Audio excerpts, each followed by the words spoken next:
to the right side there, to the east side, you get into that. Cat Island really doesn't show the length that it should.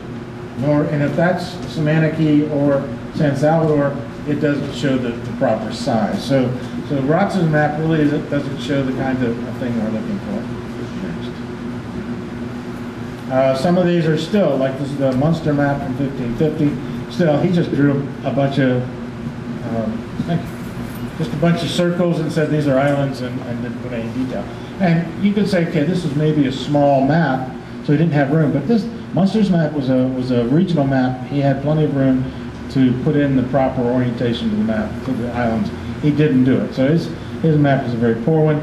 With the Cabot map on the left, he does have some labels on the maps, but they're very indistinct. And from the things, all these maps were taken off the internet. Some of them I had pretty good ability to blow them up. Others are very poor and not easily identified. So, for example, the Cabot map, I couldn't blow it up to take a look at what some of those names might imply. Next. Gerard Mercator with map was one of the most famous simply because he was the one that was able to develop the latitudinally accurate map. But we see in there, he has an island that could either be Cat Island or San Salvador. It's in the right location, but it doesn't, and it's the Lamina or something like that. I have the name written down later.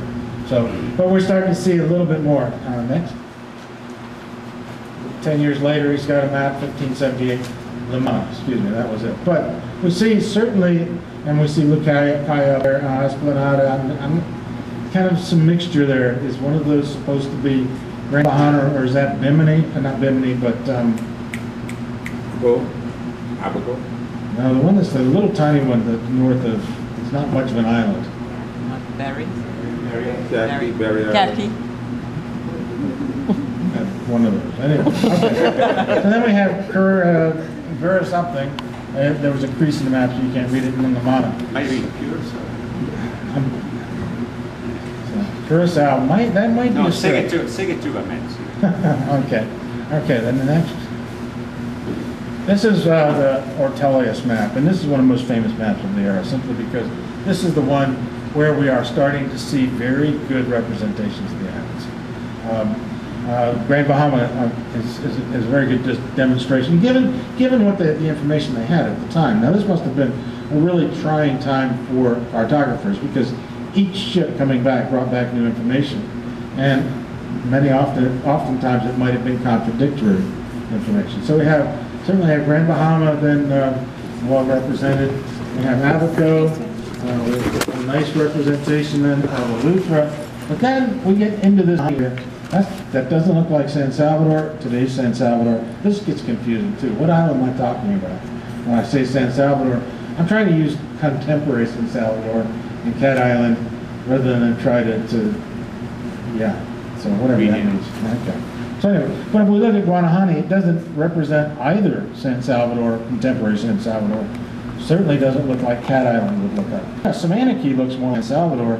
Samanaki is a east-west trending island, so who knows what we're looking at here, but it would be far more, but Samanaki represented there is too far west to have been what San Salvador would have been. So there's a lot of confusion in these early maps. Next. Later in the 16th century, it doesn't get a whole lot better. The Langren map on the left certainly shows the same kind of detail we saw in the Ortelius map.